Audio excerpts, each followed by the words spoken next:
Puji Tuhan, salam sejahtera dalam kasih Tuhan kita Yesus Kristus. Kembali pada kesempatan hari yang berbahagia ini, kembali kita mau dikuatkan oleh kebenaran firman Allah. Sebelum kita masuk dalam renungan, mari kita berdoa terlebih dahulu. Terima kasih ya Tuhan, terpujilah nama-Mu. Kami bersyukur berterima kasih karena Tuhan baik, Tuhan ajaib. Dan kami boleh melihat pemeliharaan Tuhan nyata bagi kami sampai hari ini. Itulah sebabnya Tuhan bersyukur kami.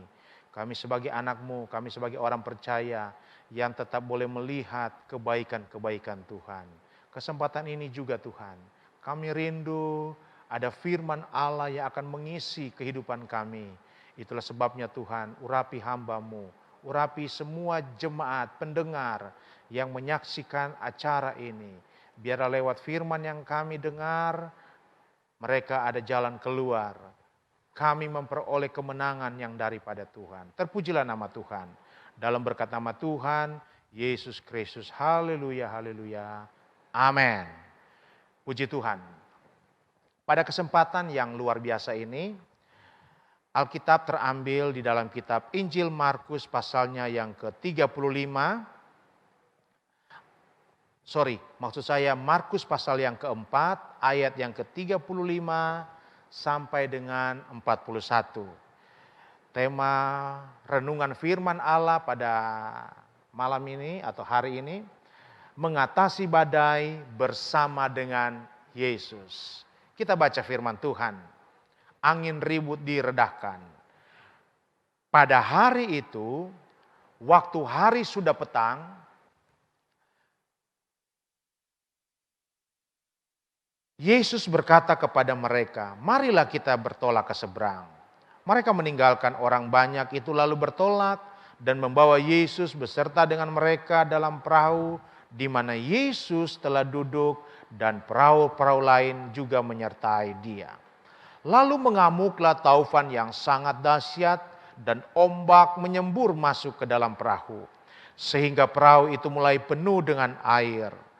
Pada waktu itu Yesus sedang tidur di buritan di sebuah tilam. Maka murid-muridnya membangunkan dia dan berkata kepadanya, "Guru, engkau tidak peduli kalau kami binasa." Ia pun bangun menghardik angin itu dan berkata kepada danau itu, "Diam, tenanglah." Lalu angin itu reda dan danau itu menjadi teduh sekali. Lalu ia berkata kepada mereka, "Mengapa kamu begitu takut?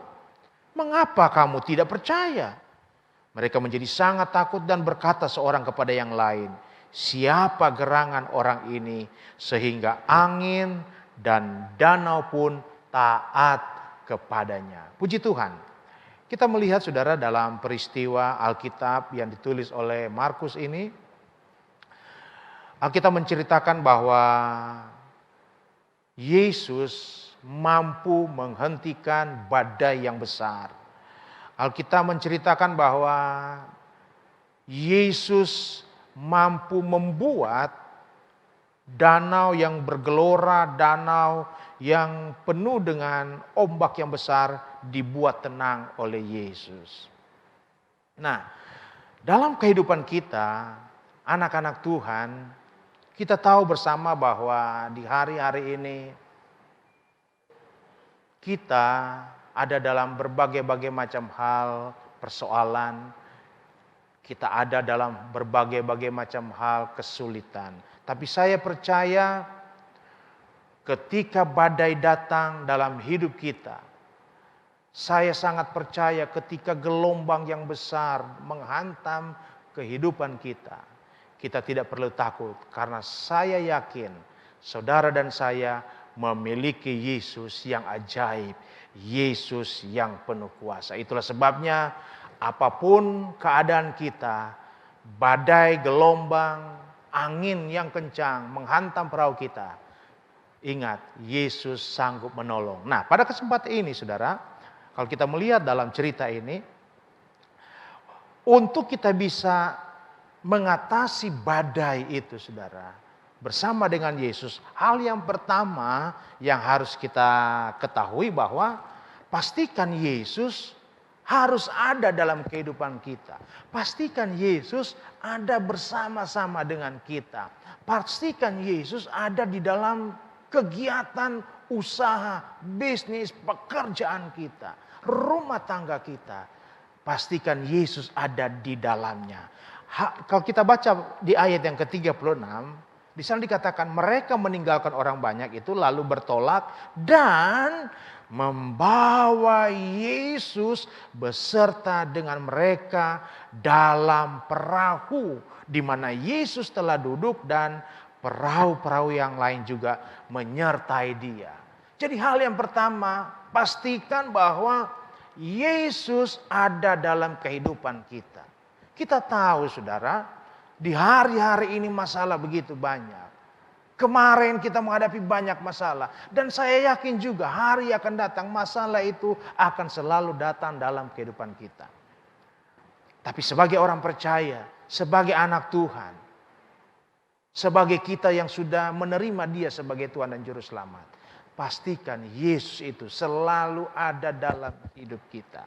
Pastikan Yesus selalu berdiam di dalam kehidupan kita. Saudara lihat dalam kitab Injil Lukas pasal yang kelima, ayat yang kelima. Di sana dikatakan begini saudara.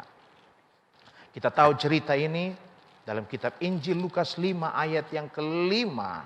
Di sana dikatakan Simon menjawab, "Guru, telah sepanjang malam kami bekerja keras dan kami tidak menangkap apa-apa.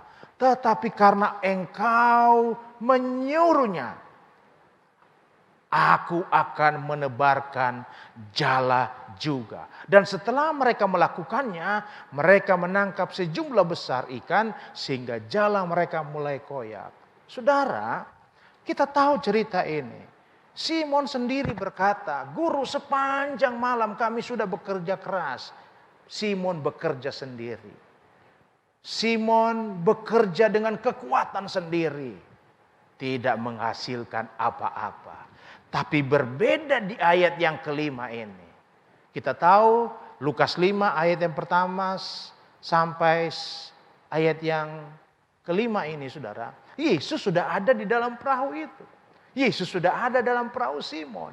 Dan ketika Yesus ada di dalam perahu itu. Di dalam perahu Simon.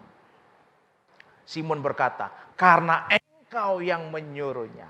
Karena Engkau yang menyuruhnya. Karena firman Tuhan ada dalam hidupku. Aku mau lakukan." Terbukti saudara. Ayat yang ke-6 mencatat. Dan setelah mereka melakukannya, mereka menangkap sejumlah besar ikan saudara. Saya percaya di tengah badai itu ada gelombang. Saya tahu di tengah badai itu ada angin yang besar. Tapi karena Simon bekerja sendiri, tidak ada hasil. Tapi ketika ada Yesus dalam perahu Simon, saudara, tempat yang sama, danau yang sama, tapi di situ ada sejumlah besar ikan. Jadi pastikan dalam hidupmu menghadapi masalah, kehadiran Yesus itu sangat penting dan sangat-sangat luar biasa kehadirannya. Itu hal yang pertama. Hal yang kedua saudara, kita kembali ke Injil Markus tadi. Dalam mengatasi badai bersama Yesus. Apa yang kita dapatkan? Hal yang kedua saudara, ayat 37. "Lalu mengamuklah taufan yang sangat dahsyat dan ombak menyembur masuk ke dalam perahu sehingga perahu itu mulai penuh dengan air." Hal yang kedua saudara, saya mengambil pelajaran bahwa di dalam Yesus, walaupun Yesus ada di dalam kita, bukan berarti tidak ada masalah. Justru di dalam perahu itu ada masalah. Alkitab berkata, "Lalu mengamuklah taufan yang sangat dahsyat." Bukan masalah yang biasa-biasa. Bukan masalah yang kecil. Tapi Alkitab mencatat, mengamuklah taufan yang sangat dahsyat. Masalah yang membuat murid-murid takut. Saudara, bagi saudara dan saya di hari-hari ini. Ketika saudara sudah menghadirkan Yesus dalam hidupmu. Jangan kaget ketika saudara hadapi persoalan. Jangan kaget ketika saudara menghadapi masalah yang besar. Ingat, Yesus sanggup menolong. Kalau kita lihat dalam kitab Mazmur 34, ayat yang ke-20. Ayat ini sangat luar biasa. Saudara buka dalam kitab Mazmur pasalnya yang ke-34, ayat yang ke-20, apa yang firman Allah katakan. Saya baca saudara perhatikan. Mazmur 34 ayat yang ke-20 di sana dikatakan, kemalangan orang benar banyak. Dengan kata lain, persoalan orang percaya banyak. Kesulitan orang benar itu pasti ada. Tapi tidak berhenti di situ ayatnya saudara. Kita baca, tetapi Tuhan melepaskan dia dari semuanya itu.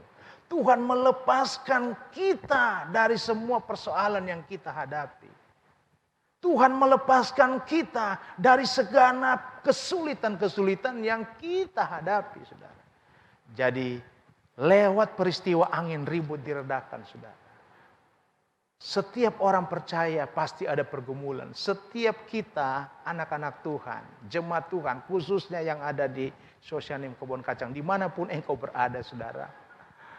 Kita punya pergumulan, tapi saya yakin Tuhan yang sama yang sudah menolong Simon, Tuhan yang sama yang sudah menolong murid-muridnya, Tuhan yang sama juga yang akan menyertai, yang akan menolong kita. Dia yang akan menyelesaikan segenap masalah yang kita hadapi. Kita baca tadi kemalangan orang benar banyak, tapi Tuhan melepaskan dia dari semuanya itu. Bukan hanya satu yang dilepaskan, hanya sebagian yang dibereskan, tapi semuanya. Amin, saudara. Jadi pastikan yang pertama, Yesus ada dalam hidupmu. Yang kedua, jangan takut hadapi masalah, saudara. Karena Yesus sanggup melepaskan kita dari segenap persoalan-persoalan yang kita hadapi. Yang ketiga, saudara, kita kembali ke Markus tadi. Di sana dikatakan begini. Di ayat yang ke-40. Lalu ia berkata kepada mereka, mengapa kamu begitu takut? Mengapa kamu tidak percaya? Saudara, ini yang saya mau katakan dalam hal yang ketiga. Pastikan iman kita jangan lemah. Pastikan iman kita jangan kendor. Dengan kata lain, yakinlah dengan Yesus yang ada dalam perahu kehidupan kita. Jangan kita kurang percaya. Seringkali kita tidak melihat mujizat. Seringkali orang percaya tidak mengalami pertolongan Tuhan. Yesus ada dalam hidupnya, tapi dia nggak yakin, dia nggak percaya. Ini yang menjadi persoalan yang besar.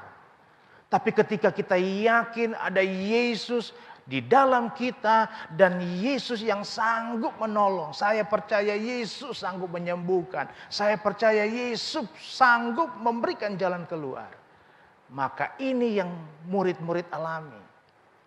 Mereka ketika kita baca ayat ini, saudara, Yesus menolong, Yesus memimpin perjalanan mereka tiba dengan selamat. Tapi satu hal seringkali kita melihat, waduh, kita mulai kurang percaya. Iman kita mulai lemah ketika badai datang, saudara. Itulah sebabnya Yesus berkata, kenapa kamu kurang percaya kepada murid-muridnya? Ini yang Yesus katakan, kenapa kamu tidak percaya? Kenapa kamu begitu takut? Jadi lewat renungan malam hari ini, firman Tuhan. Apapun masalah yang hadapi, pandemi boleh datang. Tapi kita punya Yesus yang sanggup menolong. Kita punya Yesus yang sanggup melindungi. Itu sebabnya kita tidak perlu takut. Kita tidak perlu kendor. Tapi kita tetap semangat di dalam Yesus. Kalau kita baca di dalam 1 Korintus 15 ayat 58. 1 Korintus pasal yang ke-15 ayat yang ke-58. Di sana dikatakan begini, saudara. Karena itu saudara-saudaraku yang kekasih, Berdirilah teguh, jangan goyah. Saya baca kembali, berdirilah teguh, jangan goyah. Hari-hari ini ada banyak kesulitan. Hari-hari ini ada banyak pergumulan. Hari-hari ini kita masih ada di situasi pandemi. Tapi firman Allah berkata, saudara-saudaraku yang kekasih, karena itu berdirilah teguh, jangan goyah. Berdirilah teguh, jangan goyah. Dan seterusnya kita baca, dan giatlah selalu dalam pekerjaan Tuhan. Ini yang saya garis bawahi, sebab kamu tahu bahwa dalam persekutuan dengan Tuhan, jerih payahmu tidak sia-sia. Amin saudara. Jadi saya pastikan kalau kita menghadapi badai bersama dengan Yesus, kita alami kemenangan. Kalau kita mengatasi badai bersama dengan Yesus, seperti Simon, kita bisa menangkap sejumlah besar ikan. Itulah sebabnya mari pada kesempatan yang berbahagia ini, pastikan Yesus ada dalam hidupmu. Bukan berarti orang percaya nggak ada masalah, justru ada masalah. Tapi jangan takut, Tuhan sanggup menyelesaikan. Yang ketiga yang penting, iman kita harus tetap kuat. Jangan sampai kita kurang percaya, tapi justru kita semangat di hari-hari ini. Kita yakin bahwa pertolongan Tuhan itu nyata atas kehidupan orang percaya. Puji nama Tuhan. Haleluya, haleluya, haleluya. Saya mau akhiri dengan doa. Terima kasih ya Tuhan. Terima kasih buat kebenaran firman-Mu. Setiap jemaat Tuhan yang menyaksikan, setiap jemaat Tuhan yang mendengarkan, hamba berdoa di dalam nama Yesus, Tuhan tolong. Di dalam nama Yesus, Tuhan berkati. Di dalam nama Yesus, Tuhan berikan jalan keluar. Terpujilah nama Tuhan. Biarlah firman Tuhan pada kesempatan ini menjadi rema atas kehidupan kami. Dan kami akan tetap melihat pertolongan Tuhan. Walaupun di tengah-tengah badai, ada mujizat Tuhan. Walaupun di tengah-tengah gelombang yang besar, Tuhan tetap membela kami. Tuhan tetap memelihara kami. Sehingga kehidupan kami sampai di tujuan yang Tuhan kehendaki. Dalam nama Tuhan Yesus Kristus, ini menjadi doa kami. Haleluya. Amin. Puji Tuhan. Tetap sehat, tetap semangat. Haleluya. Puji Tuhan.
Gerejaku adalah rumahku.